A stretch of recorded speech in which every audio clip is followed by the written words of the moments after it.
Religion, by definition, is conflict. If you would ask me what religion is the conflict between you and the divine. Okay, dig that down a little bit. Explain that. I get it, but it's an interesting concept. Sigmund Freud would call religion your super ego, which imposes its will on the individual. And you're in conflict. Your ego is like saying, hey, religion, calm down, I'm not ready yet. Or no, it turns to you, the immature id, and says, hey, guy, grow up. It's time. So what most people study when you're a kid, you study biblical text. Biblical text doesn't have that much conflict in it. Of course, there are stories about conflict, but the ideas are like God wrote a book to Moses and read it. What happened then was about 700-800 years after the biblical text was given, there started arguments on what did God really mean. And what they published was in year 500, the same time as the New Testament was published, something called the Talmud.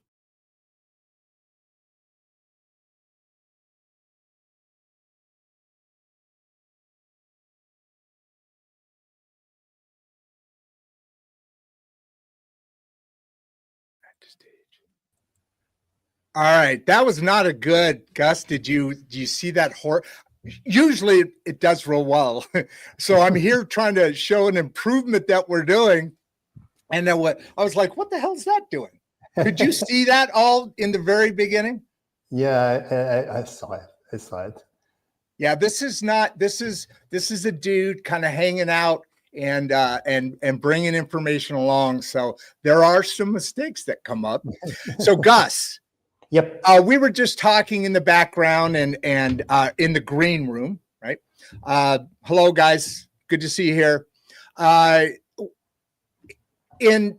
I'm really excited about this particular subject, this discussion.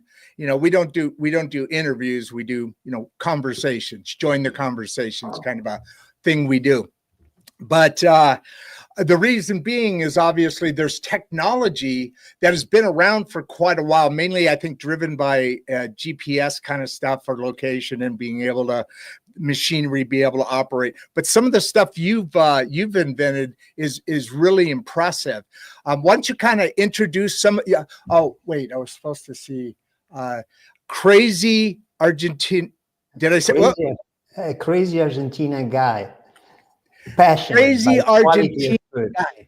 I'll tell you, Argentina is awesome. So bring it on. Tell me what how this is going to start off. Well, Rod, it's the first thing is that it's real. I am a crazy guy from Argentina, and I moved by the passion. I think that passion is the engine for everything that you need to develop for this world. Without the passion, there's no, there's no sugar. Oh, excellent point. There's no power for what you're doing. So you need to invest that. And one of the things that moved myself from the beginning when I began with my company 23 years ago was thinking about something that was, going around my mind is that feeding people is not the same than giving something to eat. So, most of the time we try to fix the hunger, just giving something to eat. I never thought about if what I'm giving to the people is really feeding them. So one example of that is that that was my concern from the very beginning. And in some way, the world showed us that try to learn about that. And I say, yeah, look at all the diseases. Our medicine supposedly is getting better, but my God, I mean, what's the, I have an interview, the autism numbers are like skyrocketing, ADHD, I'm affected by that. Sometimes it's good, sometimes it's not, right? No, of course. And if you think a little bit about that, it's 90% or 80% of the problems of the people who suffer is because of the nutrition. Learning exactly health and physical neurological things is because something is missing in their diet. 30 years ago in the 90s the world was eating fat. It's just an example. The tone does that include protein, or are you just saying separately fat? Yeah, it was fat. Think about this. It's just commercial. It's very simple to understand. In the early 90s, the price of the ton of any vegetable oil was around $1,000. And the proteins, $1,000 the ton. Yeah, the ton, each ton of vegetable oil, the crude oil, was around $1,000 per ton. And in the meantime, in the same time, the second production of that production, because in any vegetable oil was just producing oil, you are also producing meal that's supposed to get the protein extracted for the feed. And that price, the price of the meal at that moment was around $80 per ton.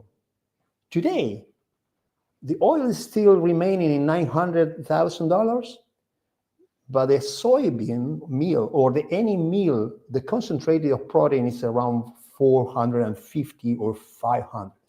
That is showing you the market that the world understood that fat wasn't good enough. They needed to increase the protein because we need to feed and giving something to eat. Because if I give a noodles, some noodles dish to eat every day to the guys that are hungry, they're going to have the belly very full. I like noodles. But you are not going to feed them. The nutrients are not going to them. So this nutrition, there's nothing in them, right? It's just processed flour and it's real bad. Yeah, it's blocking the sensation. Well, that is a big and giant to move what we've been doing. It's creating and trying to do, because we need to join the different factors of this. One thing is what the people really need. The other thing is how we can do that in a huge volume, because people, we got thousands of million people. 7,000. Well, for us, it's 7,000 in the world. I mean, yeah, 7,000. 7.4, I think, was the last thing I heard, and in the whole world. It's bizarre. Could you imagine? Yeah. I don't want to take you off on a whole nother side road here, but I will occasionally do that, maybe. Can you imagine how many people or maybe like deer, we would have run out of the ability to live on this earth? But if there were never any wars, diseases, you're getting rid of the that's nature. But could you imagine? I mean, for generations, right? These wars, and we're at 7 trillion people now. That's just a comment. But what I want to say is, I warned you when we were in the green room. I'm just an average dude. If I can understand something, I'm kind of the catch net here. Everybody in my audience will be able to understand it. And the first freaking, you guys had to go and try me right out of the gate. Is this a good question or is it not? I'm not quite. Yeah, it is a really good question. I was checking. Your question is a good one. I knew that. I knew that. Your question is a good one, and the ones coming from the audience like Ross or Broadly are really good ones, and are the same rail of NIR technology. And I would like to answer them and answer you at the same time. Absolutely. This is a very interesting topic to discuss, and we can talk about 1 hour or a week about this, because it's so important and so big. I've been participating lately in a couple of congress where food and the world things needing the food was so important. So I'm going to give you some impacting numbers about that, and then going straight to the technology. Do you know that at least between, I'm being just conservative, the 50% of the food available is disposed. It is not eaten. Yeah. It's going to the something trash. Like that. 50%. Yeah, it's crazy. So if you think about, before thinking in producing more, and destroying more land, if we were to use that 50% in 40%, almost the half of the world will be eating that aren't what that the 50% is eating. So we can feed double of the people if we think about to take advantage of the food, really being careful about that number is super critical. Critical. Why is 50% spoiled? I mean, how general reasons. I mean, obviously spoilage, right? You went to a restaurant? Oh yeah. How many times you see the dishes empty? You went to all-inclusive hotels. They put in the trash the full food that is not eaten that day. Okay. Just Exactly. simple examples. Simple. Absolutely. Go to your home. How many foods without noticing you are just without eating it? I've been in a couple of hotels, just in 2 hotels, where there was a sign in the breakfast saying, just serve what you eat. If you leave something in your dish, we're going to charge you $100. Wow. Believe me, in that I get breakfast it. room, no one got the dish with food.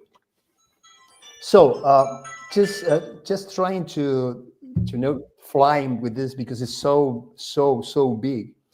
It is so important, guys, to produce food in volume as creating that thing, that producing that in a high quality way as well. Because again, 1,000 tons of food with no protein at all is not going to feed. And how we can control that in a so huge. I didn't hear that last word. Hold on a second. 1,000 tons of food is not. I didn't hear. I lost you. Okay, what I said is how we can control this huge quantity of food in order to get it fast and accurate enough to control, because it's thousands of tons of food going around. So you cannot control that with the normal and standard methods. You need to go moving around the world. Exactly. Moving around the world, and even in your plant.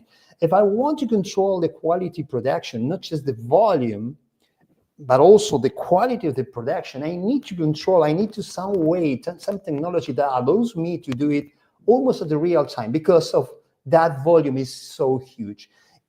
40 years ago, we've been producing just few tons per plant, but now are 1,000 tons per plant. So we cannot wait for the standard methods, like the chemistry method, to control the quality in the process, to know what we are producing properly, that quality of things. And that's when technologies like NIR and other ones are coming to help us. And again, NIR is what? I saw that on there. Yeah, NIR is near infrared technology. So it's using the light, some part of the light. Well, for talking properly, is electromagnetic radiation, but normally we call light a portion of that light between some specific wavelengths that get the capability of the characteristic of going to some molecules that can absorb that energy. So if I know which kind of molecules I want to look for, I can use some kind of energies to detect them. And because of the quantity of the energy those molecules are going to catch, I can also, through some algorithms, determine the quantity of that molecule is present in the sample or in the food or wherever I'm controlling. And that's the concept, just very simple, because this is not a seminar about NIR. So, but the good thing is, NIR or other spectroscopy technologies is using light. If when you are using light, you think about this is fast, this is economic, and if the algorithm is good enough, it could be accurate enough for giving me almost a real time data. When I compare, let me jump in real quick. No word. So I got a lot of questions here. I know you. Where there's just let me tell you guys, I would love to answer all of them because that's my passion. I've been in this in 23 years. I'm going to ask you with a lot of data, scientific data, and whatever you want. But I'm here with Rod, so I follow him. I'd be definitely willing to bet that my second oldest son, maybe now my first, because I told him about this, and because he's got a small farm that he's building up, and he's building these that abilities. I've always wanted to have a farm, never did it. My two boys are kind of working on it. And so, it's a fascinating subject. And let's kind of poke around at some of the stuff and see what you want to do, and continue your thought, please. Okay. Your existing thought. Okay. So the thing is that I'm trying to follow you on the guys there is that that we are what we eat, no? So our health depends on what we eat. Yeah. Mhm. Look, you are an example. I am an example. I'm not which one is the good one, but it doesn't matter. Who eats what? No, I don't know. But in the same way is the plants. The plants and what they are produced, the fruit, the wheat, the corn, the barley, the soybean, whatever, they are what they are eating. So everything begins in and this is a very impacting number too. 75 or 80% of the food we eat come from the first 30 centimeters of the land. So that's what that was. Hold on. 30 centimeter. It can what? 30 centimeters? 75, 80% of the food we eat is coming from what is into the 30 centimeter, the first 30 centimeter depth of the land, because everything begins there, Right. From here Right. is going to the plant, from the plant go to the cereals, and from the cereals go to the food. And 75, 80% leaving aside the food coming from the seas or the water, but even when you're breeding fishes, you are using meals that are coming from the land too. So the first thing we need to do is controlling the quality from the origin, from the ingredients. If the quality is not into the ingredients, you are not going to get anything in the final products, because protein is not something that in food manufacturing you are synthesizing. You are not creating protein. You are concentrating protein.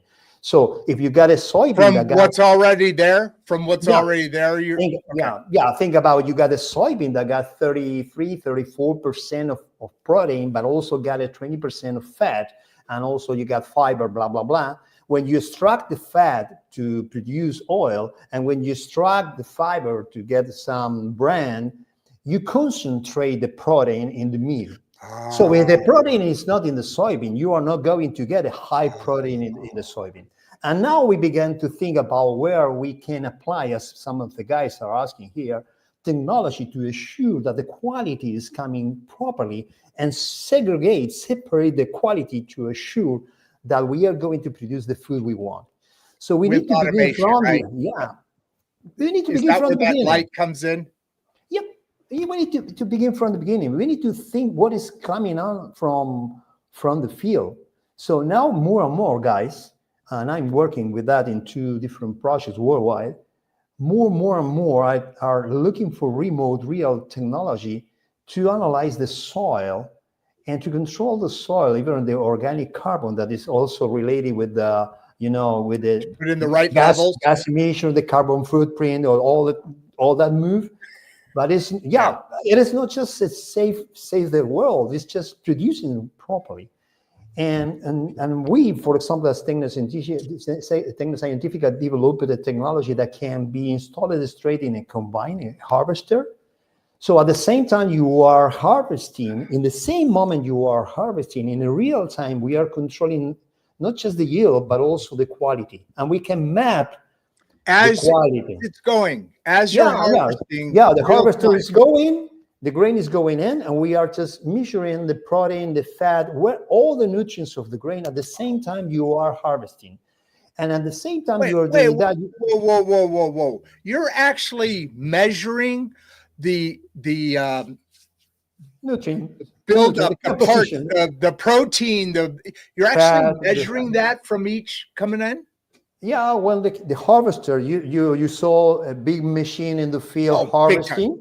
Yeah. Okay. Absolutely. Well, when they are going, this is the harvester or the combine, and on the side you got the car just collecting the grains. Okay. Right. And at the same time you're going, we got a system that is installed, integrated to the combined NIR system, a remote one, connected to the cloud, creating a map and controlling every minute the quality that is going into the combine and onto the car.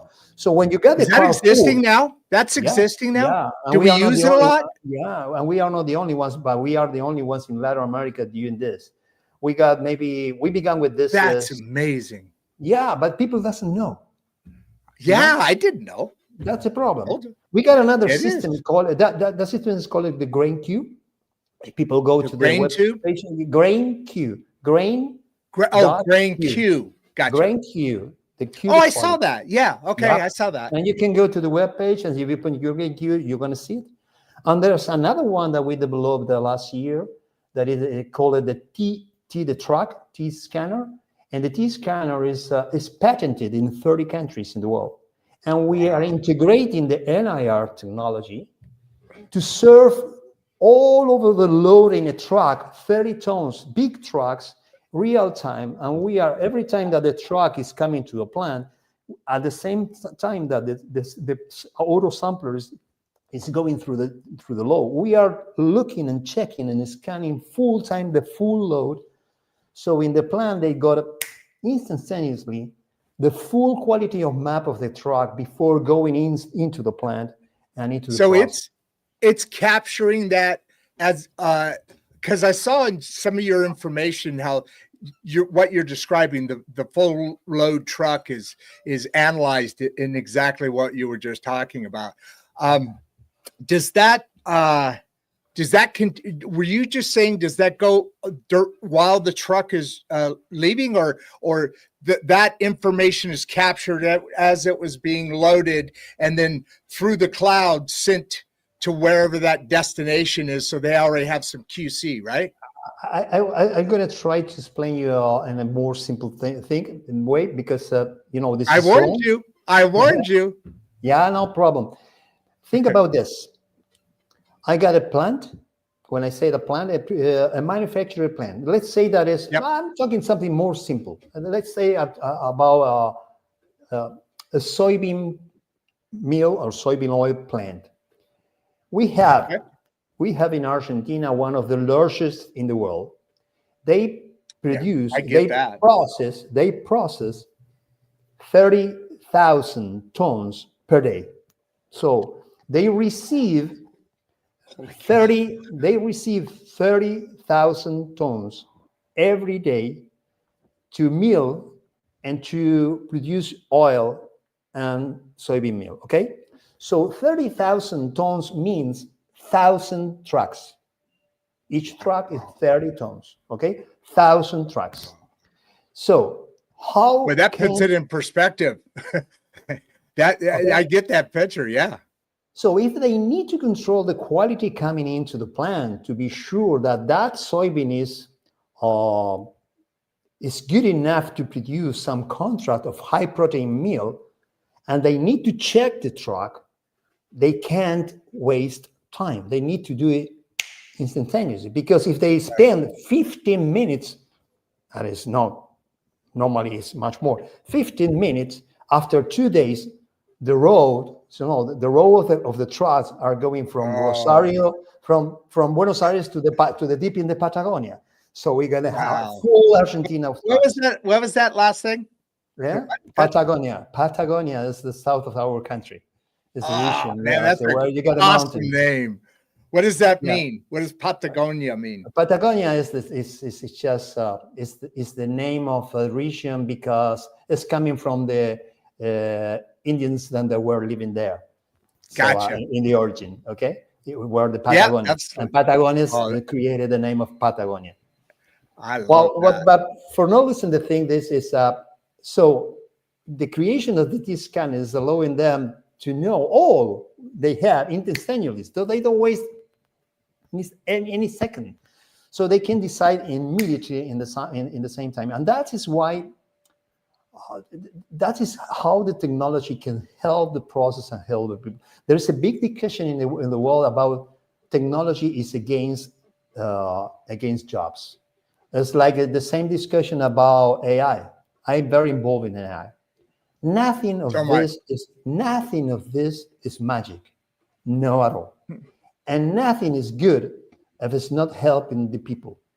So what we need to do is that's not our be show. silent. That Yeah. you just described the theme of what we're all trying to achieve here and why you're here today. Great.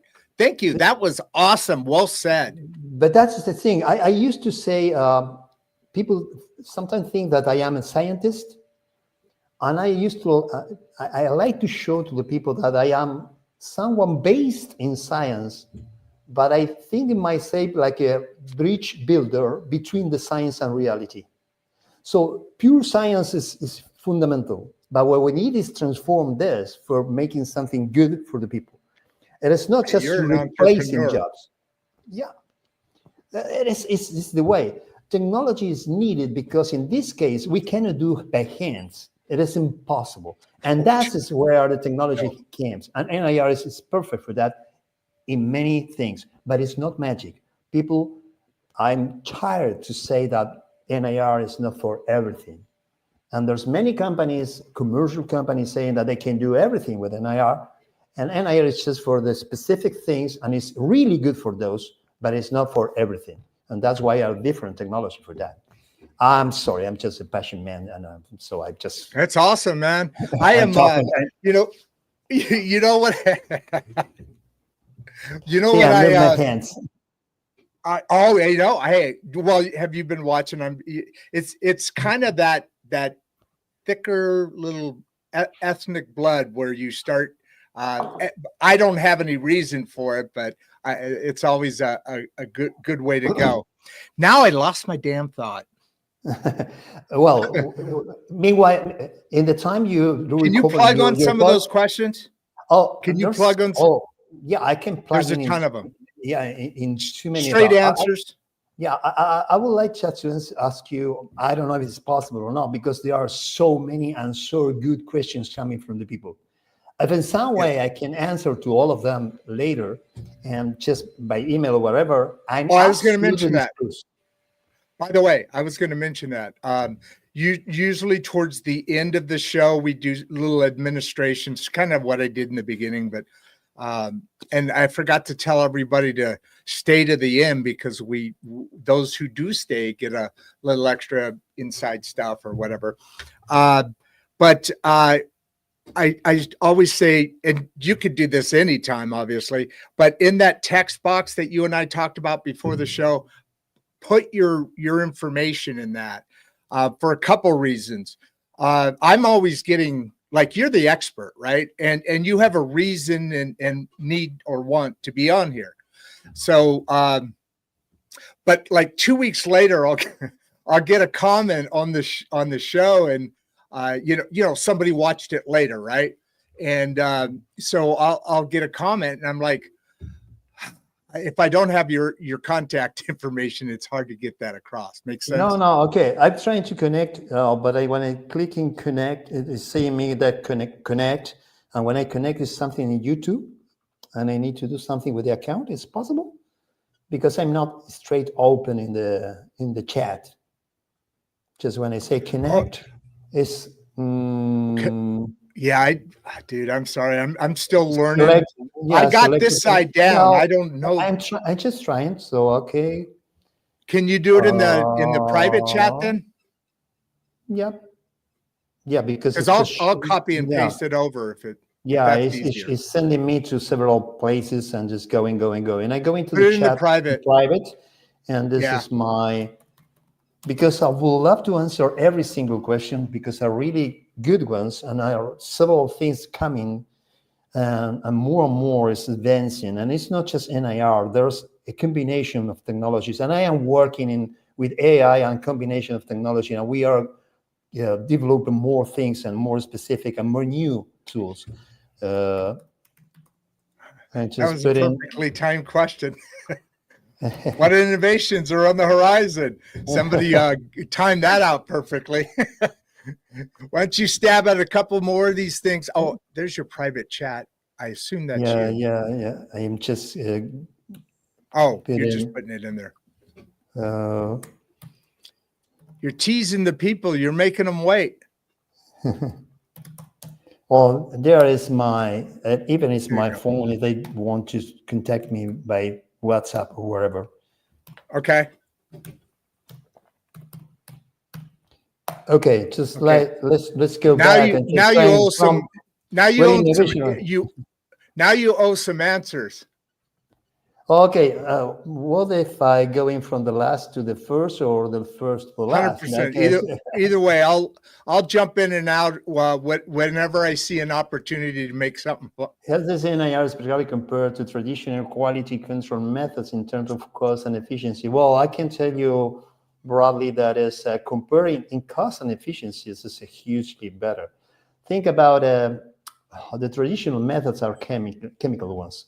And I would like to say that the chemicals are going to be always the standards and the reference because of NIR as any other NMR, UV, or visible, any spectroscopy tool is an indirect tool, so it needs to be calibrated. And I mentioned this calibrating a spectrometer is kind of AI, is the origin of the AI. What we call it a narrow AI because it was just not linear or linear model through PLS or those kind of It's not learning. chemistry. Yeah, it's a learning way, but it was more simple. What is coming now with the new AI, with the neural networks or all kinds of things, the machine learning techniques that are evolving the original ones that were just simple linear models. Okay, so think that is every single method of the chemistry is just for a single analysis, and it takes hours.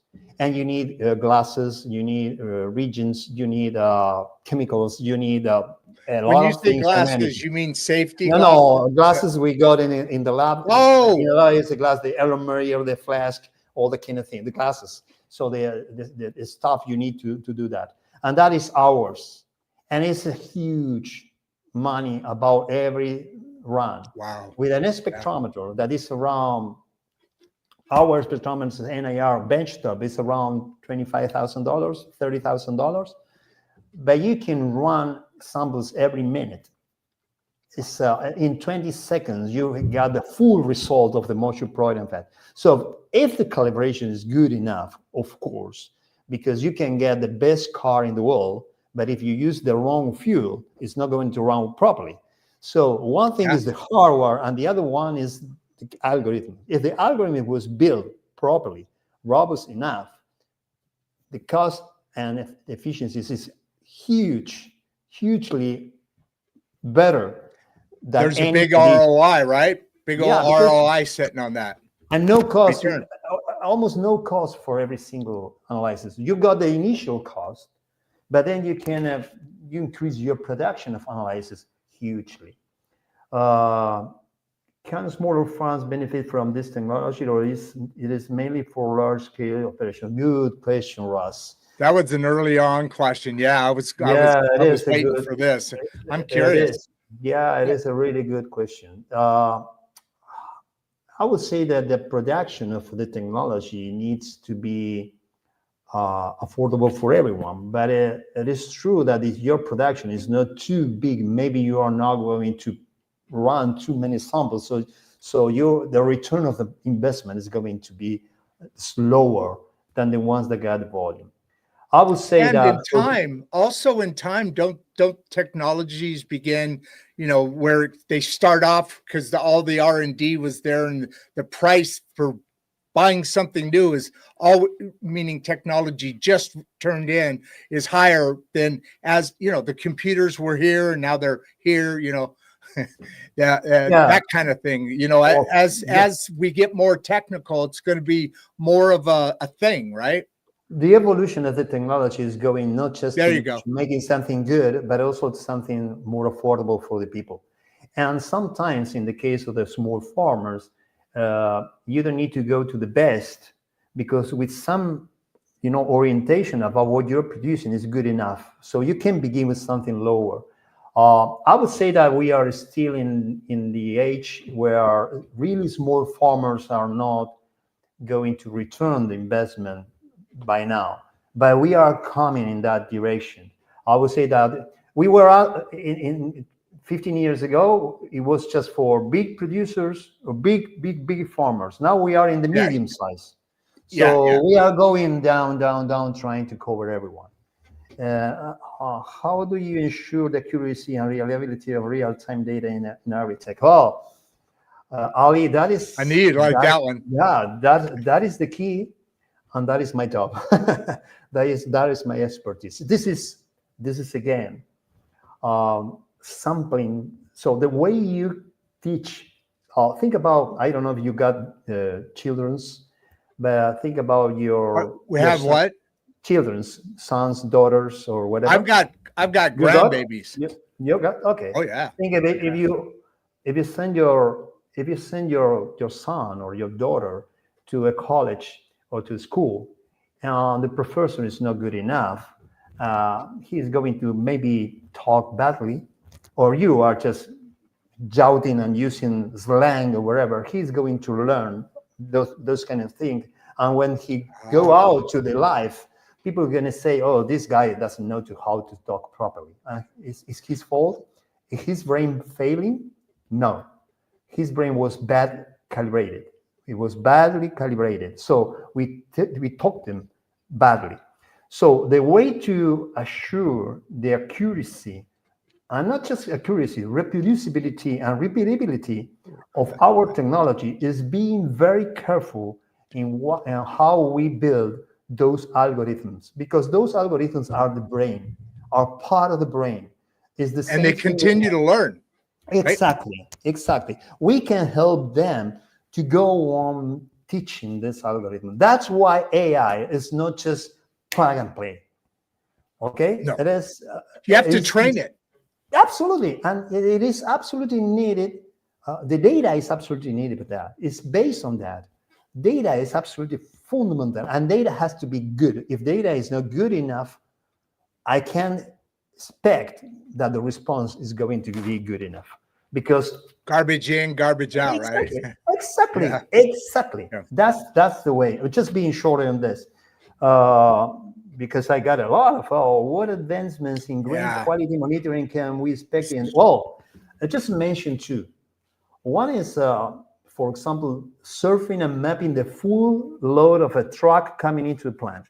Are you referring to the what? Are you answering the one on the screen right now? Because I didn't hear the first part of what. Yes, Anita Flechter. Oh, Anita is asking. Anita is asking. I'm just, surfing from the beginning to the. Do your thing. Do your thing. Eh? I'm just trying to follow along. Yep.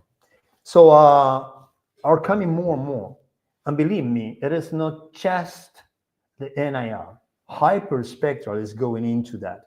Vision sensing, vision monitoring, vision sensing is coming on that. And I'm working in combining technology to make the tools capable to measure more and more. So what we have right now is really good tools, actives in the world, giving you a good results, really good ones, really fast and really clean in real time, in a way that any other technology can do. So it is growing and it's coming more and more. And to me, the secret for the next 3 or 5 years will be the combination of this technology, like NIR plus hyperspectral plus imaging sensing.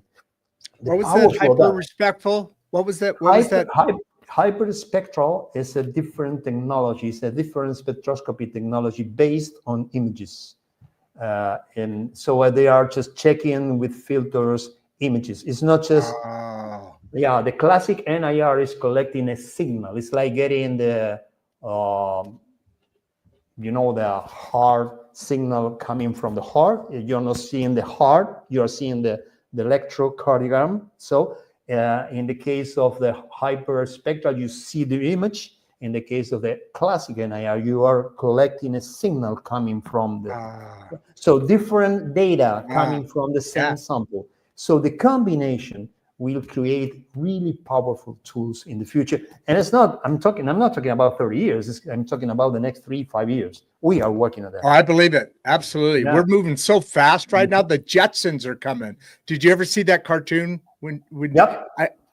the Jetsons. I mean, right? I mean, we're this is all coming and faster and faster because that's what AI does, right? Yep. It gains momentum and then it just can, like a human brain, you know, from baby to you're learning all this stuff and it just starts to speed up the efficiency of everything. I actually believe that at just beyond that, there's going to be a time. And there's going to be a time I talk about. Sometimes I mention, hey, the middle class deserves like a utopia on Earth, meaning AI, robot, you know, that whole technology is going to be allowing us to not have to work if we don't want to, only because goods and services cost next to nothing, you know, as that gets better and better. Do you, am I kind of kooky there about that, or do you agree? Half and half is the advance of the AI and the robotics. In my opinion, this is my opinion because I'm deep involved. And again, I work before going to the technology. I was working into the plants. I'm not a guy that has no grass in the hands. You know, I was dirty, really dirty. Just working in the plants, just understanding the process. I was into the battle, you know. I was into the battle. Best knowledge available, man. That was my way to learn and then help. So, on respect to AI or robotics, I'm thinking exactly the same. We shouldn't think just in reducing cost or making this cheaper or more optimal and cost effective. Good we need point. to thinking, this is not the point. The point is where we can use that to help the people to be concentrating in what they are unique. Let's say that pushing buttons, just the green button and the red button, the green button and the red button. That is the main purpose of the human being. Okay. Yeah. Just make a robot. Repetitive motion. Just boom, boom, boom, boom, boom, boom.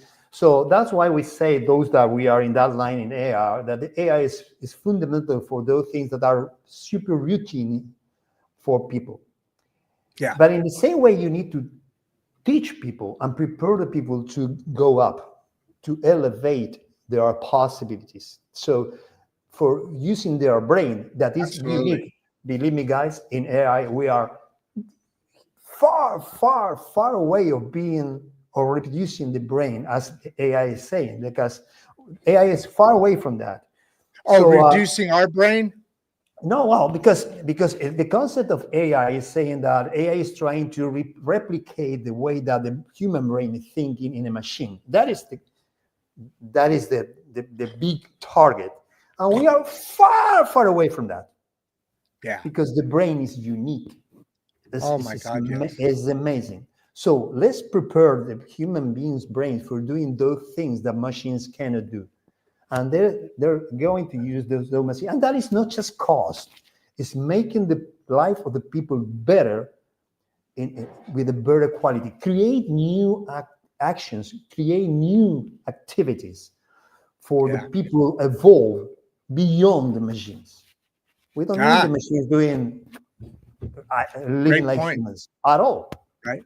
Yeah. Okay. So it's just a different level of the human putting into society. Different level now where we don't do the menial kind of. I get it. I mean, even McDonald's. You can order your food on the robot kind of thing. But it's our responsibility. Those that we are involved in, it's our responsibility to find the way to move those people to a different level. If you let them down, that's going to be a problem. That's horrible. That's going to be horrible. And we are the responsible. Yes. We are the responsible for that. So going to Bradley Pump, the next one is how do real money? Oh, that is, I would love to answer that because. That makes sense. Bradley, you're on it. Home run, Bradley. Bam. Yeah, you are touching with one of the most impacting things on the world about food, because the food waste is super huge. Yeah, I we were would talking say about that, that. yeah, Right? That's what you yeah, were talking about earlier, right? yeah, Okay. absolutely. I would say that the first step we need to do is it's not the real-time monitoring, it's the real-time teaching, real-time changing the culture of the people. The first thing we need to do is Yeah. teach the people to learn about what they are wasting. It's Yeah, insane, nobody, no, really. no, It's absolutely. We insane. don't have any concept. That's another reason I love to learn things, but there's the things that are important in the world to all of us are very rarely talked about. I mean, the important things are like our food quality. You know, there's no one out there really at this point looking out for the average person. You know, it's and I get it, it's all business and that's all good, but there's none of the current media, you know, the classical media, so to speak. Thank goodness for podcasts, because we're starting to talk about things that really matter. I'm biased, obviously, but you know, this is an important topic. So you're right. Absolutely.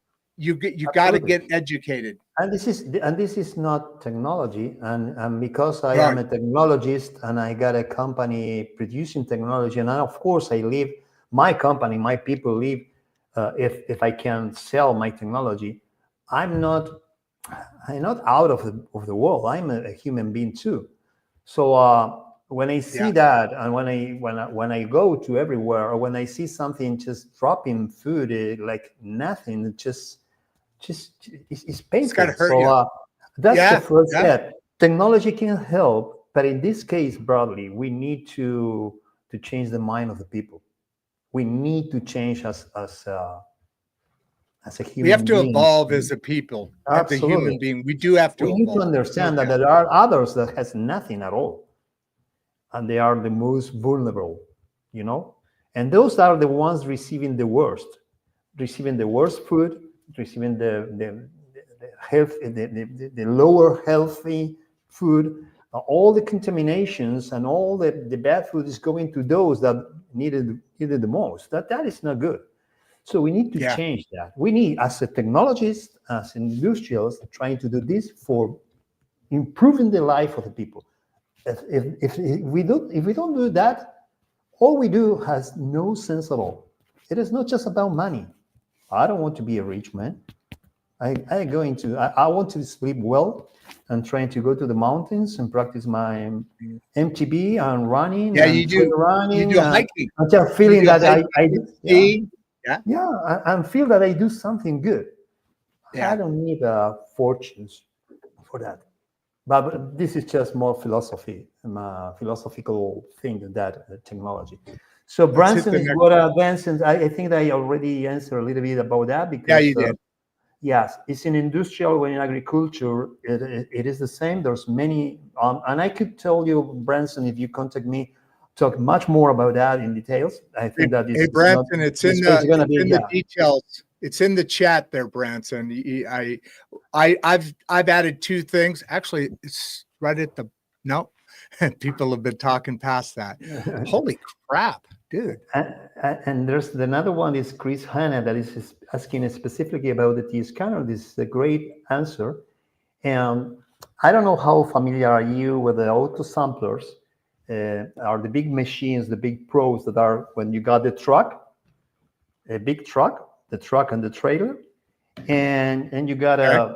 a pro that is coming from the top, going to the truck, just taking physical Sampling. samples. And, yeah, and they do that 5, 6, 7, 11 times in different portions of the truck. Well, our system is integrate the NIRI into the bottom of the probe, and once the probe is into the grain, our system got intelligence detecting that the grain is touching the screen, so we launch what we call a scanning. It's like the probe is going down, and it's just for talking simply, it's like getting a photo machine just taking photos. Yeah. But it's not Yeah. a photo, as I said, it's a signal. It's sending Yep. light and collecting the The signal. data. But it's doing that one time every 100 milliseconds. So in 1 second are 10 collections, 7 seconds and 70 collection. And we do that all the way down and up in every time we are doing.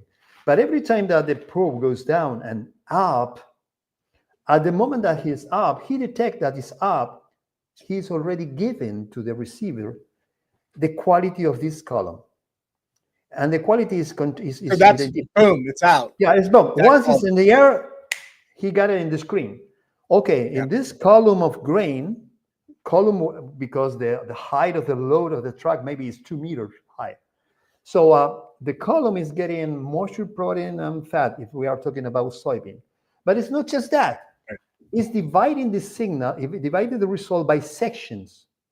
So the system is detecting This is that data, this is that data, this is that data. Up, medium, and bottom. So maybe you are detecting that in the medium size of the load, you got a moisture focus. Oh, moisture is 10, 11, but in the medium, you got 20. Oh, that is a dangerous thing, really dangerous. The dew point, right? For storage. Yeah, and it's doing it in real time, straight. And it's doing every column. And when he finished, the operator touched the screen and the system is giving you the whole average of the truck. But the whole single individual data remains in a map that flows straight to the system of the operator. Cool. Technology is amazing. Yeah. One of the big problems, Rod, it is sampling. It is a huge thing that the people that's involved are going to understand, because of in the standard way, you got a truck of 30 tons, and at the end, what is going to a benchtop instrument is a sample of 300 grams. So a little sample of 300 grams is representing the 30 tons of the truck, and depends on a guy that is just doing this in hints. So 30 grams, 300 grams are not representing at all the full truck. The T-scanner is scanning the whole thing. So it's hugely representative, much, much more than any other system in the world. Absolutely. So that is one of the problems solving. And the other thing is detecting the quality, mapping, detecting moisture focus or fraud or bad quality focus in the real time. So very short, because again, that was Chris. And then we have Don. What advances in green quality monitoring we can expect the coming years. We talk about that a little bit. Don, we did. We can just talk later if you contact me. Jason is what advances in green quality monitoring can we expect in the coming years. Oh, it's the same thing. What innovation? We were just kind of talking about that a second ago, right? What innovations are on the horizon for precision agriculture beyond what we see today? Well, there's many things coming, Jack, about integrating the soil measurements with the straight harvesting measurements, and that data being used for variable fertilization in the field. What I see that is coming as an innovation for precision agriculture is, as I said, the combination of different technologies working together in real time for giving more robust data for the farmer. Because of today, the farmer maybe is working with just the yield or a little bit things about soil.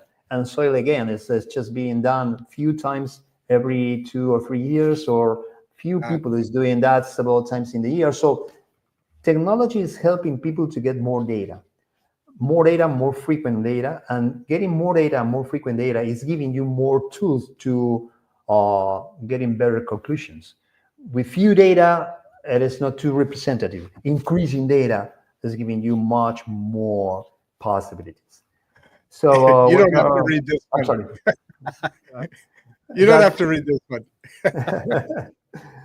So Jack is Jack David, what a role with automatic play in the future of industrial quality control? Well, all of them are related with the other answers, and we can just talk a lot. But we would be here for a week, and I would love. Yeah, it. I am a talker. You can check it. I get it. And there's so many questions. What is the real big breakthrough in AgriTech that you're most excited about? Jennifer, what's the next big breakthrough? It's an interesting topic for talking because you know what, to lead you into that, just because I have a thought about it, that's a really hard question to ask because new technologies are going to create new technologies, and I don't know if we can at this point in time conceive the next horizon, because AI, like you said, I think the biggest things on the horizon is each of these technologies are going to get better before new ones come out, right? Or yes. It is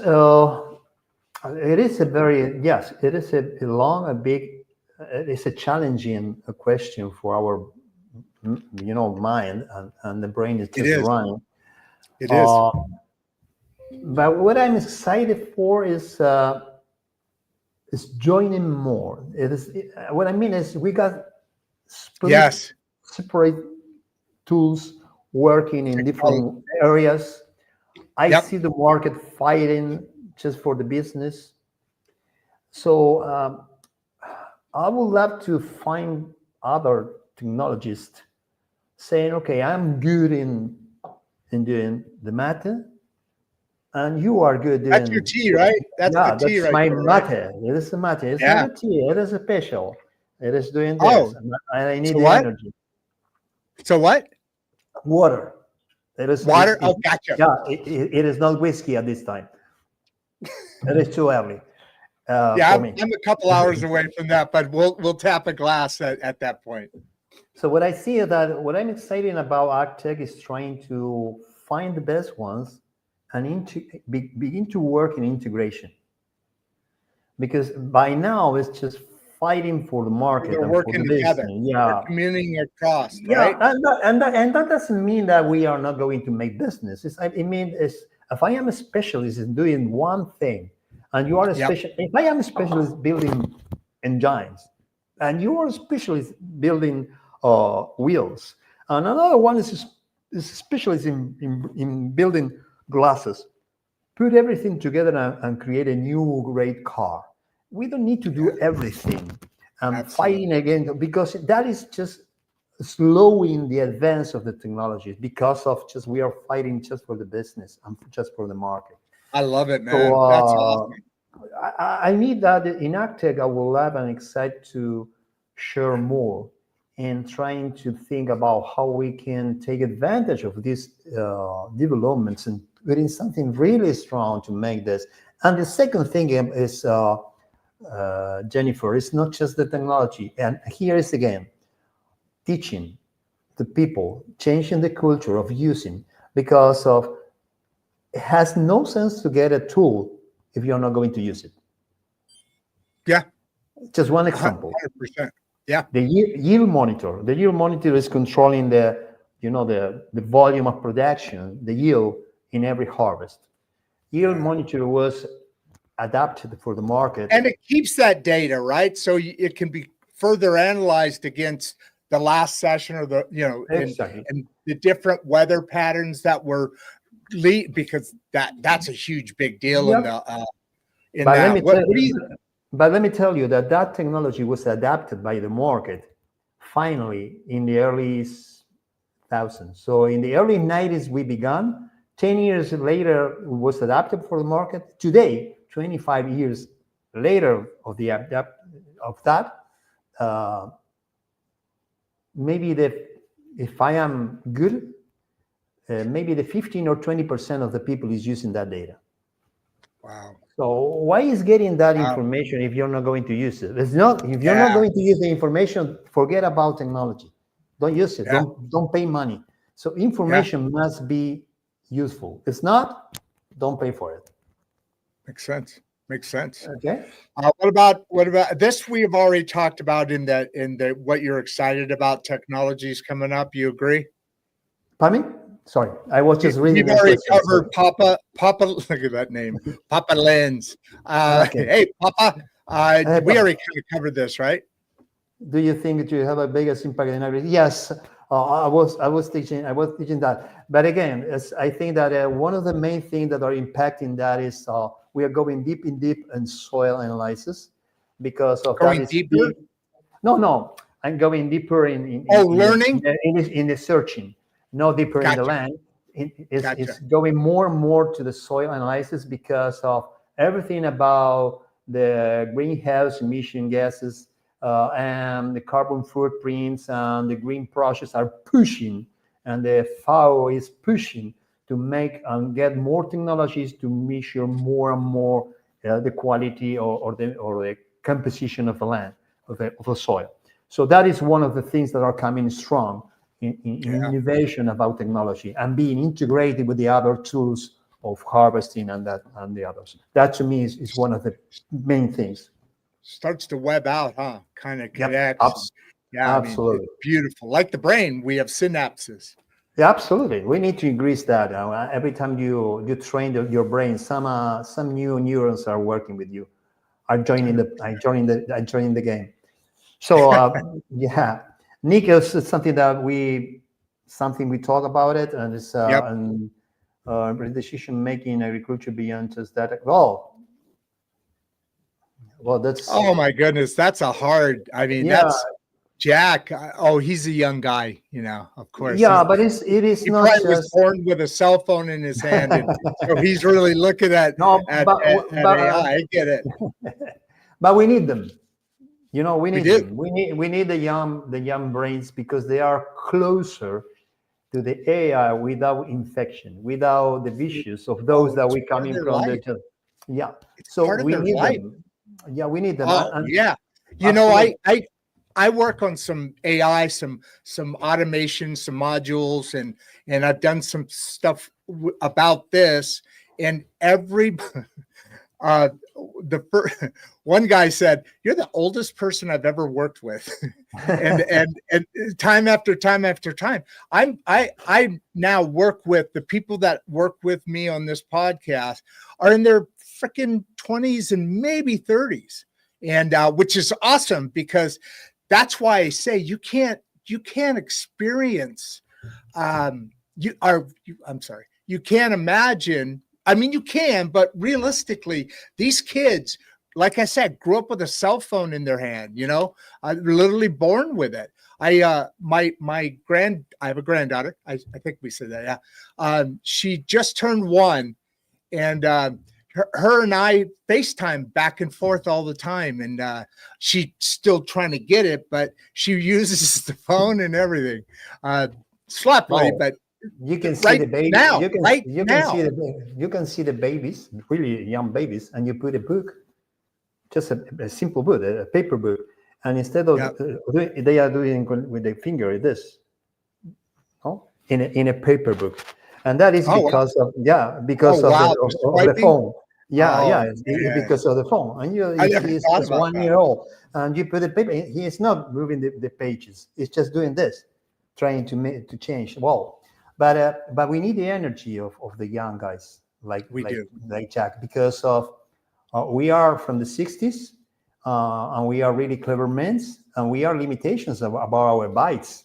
We are not Einstein, so in some moment our bytes are just full of things, and we need another brain, another energy trying to capture the new things, those ones that you can't, and we need them, and they need us because of the experience. So I would like to answer Jack saying the thing is not the AI about impacting or helping the decision makers. It was always that it's not just data collection. AI is just giving us a new way to get more from the data. So it's a huge and an amazing tool if we do it and we use it properly. It's a new way. It's giving us more chances. But that was the challenge always, is how we get the data and not just using like a data collection and making decision about what the data means. When I see numbers, I don't see numbers. I see things. What those numbers represent. leaving this conversation, Gustavo's expertise is next level. Thanks. I think Papa Lynn's heard us talking about him, and he gave us a 5 back. He no shade there. How do you like that comment, right? I really love it, Papa. I feel strange seeing you, Papa. Maybe I am your granddaughter, your grandpa, but it's yeah, I would. Yeah, I get it. I'm so there, you're man. Papa, I am grandpa. So, but I will say that I thanks a lot. The thing is that maybe I can infect people to do the same thing. I believe that if you remain the experience and the knowledge by yourself forever, in some way you're losing. So I love to share. I really love to share in the way I speak, in my Latin way to speak my English or whatever. I love your accent. Yeah, and nobody knows which is my accent because I don't know if my accent is Latin or not. Someone told me that it's an international accent because I've been too many times into the planes or flights. But again, it's just, and this is a discussion, a really nice one. I really love this. But if you want to talk a little bit more, I have no problem at all. So you got my data, you can contact me. I love to share this because to me, it's the way to, in some way, teaching. Not because I think that I'm a professor, but it's just sharing what we have. If we all share our experience, we can make this world better at all. Yeah. It's really important that we continue to talk about and pay forward. I used to love that term. Not that I don't now, but it used to be a big deal for a while. Now, that paying it forward is now the middle class getting empowered or engaged in that next level of thinking, and then that will pay forward, obviously. And it's kind of a movement we're looking for here, right? Absolutely. We already answered that one there, didn't we? The T-scan. Okay, yeah, from Jennifer Carter. Yeah. The T-scan, yes, it's a breakthrough. We are proud of that. Yeah. She's talking hold on. What? Hold on. Yeah, we'll go back to it. But the next one, this is producer Barbie. She's out in California, so she always kind of pokes at me every now and then. Anyway, sorry. Go back. Okay, Jennifer. So, what I said is that I'm really proud about what we did with the T-scanner. It was a really long development. We work and we invest a lot of money. And believe me, here in Argentina, we don't receive the money for investments like is easily in United States or in Europe, where the incubators are, very common, and you got angels investing in those kind of technology. Angels is innovators. Yeah.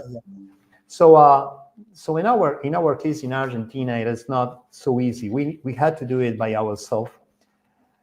The T-scanner got a patent in 30 countries. This is telling you that in all over the world, it was considered that something that can change the way to control the quality of the grains coming into any port, any plant, any storage plant, or any processing thing.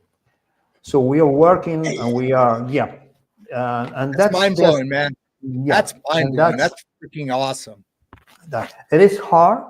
It is not easy to work in the world. It is very expensive, but we already closed a very important agreement with with the biggest manufacturers of all samples in Brazil. We are working in Europe and the United States too. We got requests from several parts. Here, big companies are looking and using our technology, and we believe that in the next 3 or 5 years, this technology will explode, because it's the way to save time, to assure quality, and to save problems for the people from the storage. It is a huge thing, and we are evolving, because now we just control the nutrients, so the chemical composition, but we are adding what I mentioned about combining technologies, more intelligence to the system to control more things. And it's exciting things. I don't have money, guys, but we had a lot of, we have a lot of awards. We got medals, all the ones you want. but it's just, maybe we are too technical and not too commercial. Yeah, But we love it. We love what we do. Part of life. This has been a Yeah. great show. I'm going to end it here with a comment that producer Barbie says. Very interesting, and thank you for educating us in this field. So I'm just sharing. I'm just sharing. Yeah, I'm yeah. not educating you. I'm just sharing. In this show, we do current events, which leans into politics. We do finances. We do help building your self-confidence, that kind of stuff. And then we also have an industrial thing, which is actually how this started. So I'm going to be putting this in that playlist. And I mean, we have industrial and molding operations, we different technologies. This is beautiful. I want to continue building on this because this is a lot more technical. What do you say as a closing statement, and then say bye-bye? And I'm gonna do a little not due diligence. I'm gonna do a little administrative at the end. You're gonna investigate my numbers? Yeah, no, I don't have no idea why my company. Come on, no problem. Absolutely. Hey, I live in that world a little bit, so that's very cool. Go ahead. What's up, man? Yeah, Tell them. I would love to close this. I first saying that I really enjoy it. I really like this kind of discussions and this open discussion, just free. We no PowerPoints. Sometimes when I go to a presentation or I got a very nice PowerPoints, but at the 5 minutes just I close and just discuss with the people, because of that is what challenge you, know what you're there. So I would like to say to the people, because it's what is important, is 2 or 3 things. One thing is, you are the ones that need to ask for we to tell you what you want, and not just waiting for what we have to tell to you, because the audience need to receive what they want. Most of the time we go to this scenario and we just present what we want to present. And I just do a couple of times to stop in and say, okay, I have a lot of things to tell you, but I don't know what you want, what you are expecting for this. Just tell me what you want to hear, and I'm gonna try to talk about what you want. So you are the responsibles, you are the ones that you need to catch that. You need to force the ones telling to you what you want to receive and what you want to hear and you want to learn. That's the one thing. The second thing is to the young guys, or to the people that wants to move on. And I meant no disrespect to the young bucks coming up. I was just no problem. I know you don't are. Get mad at me, guys. Jack, I think it was Jack, right? Don't worry about this because they got Sorry, a wine Jack. here. So I am the younger. I am the older. I am the older. Okay. So the second thing is that innovation is in a marvelous world. It's related with creation. It's related with imagination. So I just want to tell you some thought I got is that just those that are willing to make mistakes are capable to innovate. If you are not disposed to make mistakes, you are not going to make any innovation or creation. So mistakes are good because are the base for learning at all. That is possible. And the last thing is, again, technology must be a tool for helping us. It is not a tool, and it's coming from a technologist guy. I do technology, but fight for using technology to help the process, to help the people life, and not just to replace the guys. And believe me, technology can be that. It is not a monster that is coming to replace the people. Shouldn't be that. It needs, and it's a great thing to help our life. That is the main thing for myself. And thank you so much. Your questions were absolutely awesome. Yeah. And I would love to answer anything you want in the future. Absolutely. And like we said, you got the contact information there. Let's do a follow-up even. A lot of people were very excited. Hi, Barbie. I know you're going to call me in a little bit to review. Go ahead and say bye to everybody. Gus, man, that was awesome. You nailed it. I love them. All right. So there we go, man. That was fascinating. That was fascinating beyond what I thought it was going to be. The technology is awesome, and this fits perfectly into that playlist that we have for industrial. There's, I don't know, 30, 40 videos or something like that. Earlier on, we used to do that kind of stuff, and so there's a lot of learning in there. Not that I'm perfect at it now. So with that said, my friends, I'm going to wind this up. I actually have a meeting that's 40 minutes away that I'm supposed to be there in 10 minutes. But I love you guys, man. This stuff is what it takes to go to that next evolution of human being. That next relationship. Like I always say hi to somebody, talk to your neighbor, give somebody a compliment. These are some of the things that empower and make the human species elevated, more aware, more knowledgeable. It's kind of what he was talking about. You got to educate yourself and discuss things to be worthy of the upcoming technology that's going to be driving the world. It more or less is already there, but it's going to be driving the world. And here on my last point, I say this example quite a bit because it's so raw and fresh in my head. He talked about we were people of the 60s, and during that there was a big innovative boom in the 80s, kind of next level stuff.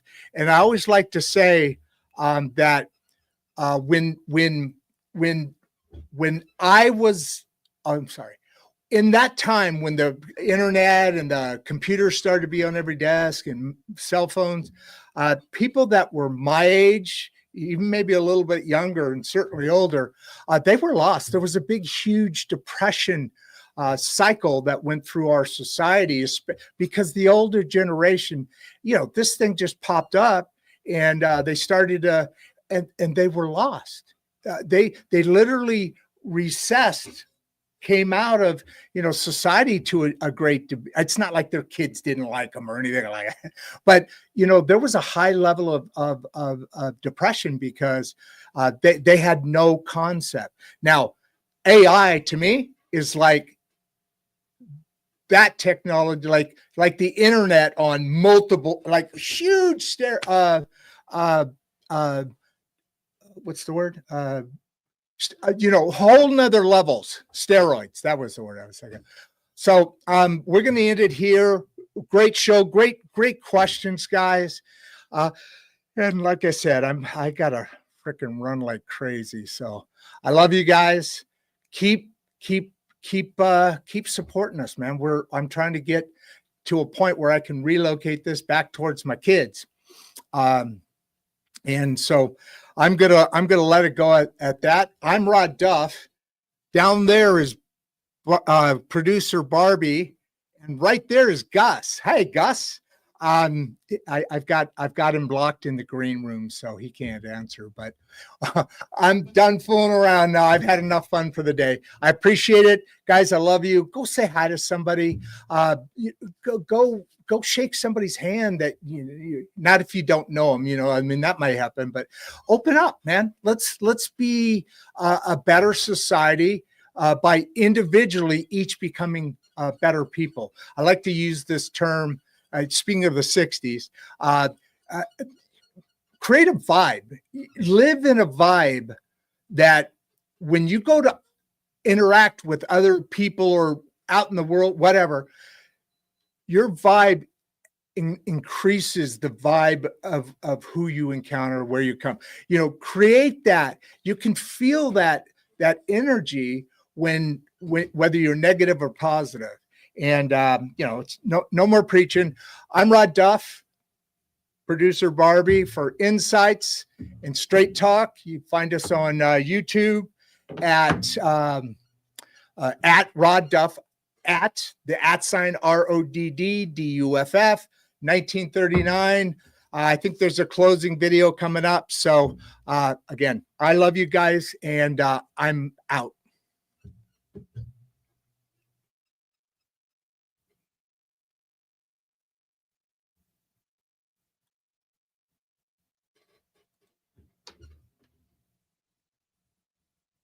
Hundreds of trillions of dollars coursing through our economic veins, there exists a pathway where no U.S. citizen needs endure poverty.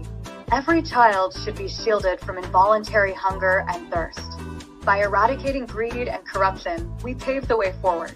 This chapter delves into the rationale behind our governmental expenditure and prompts a critical inquiry into how our leaders allocate our resources.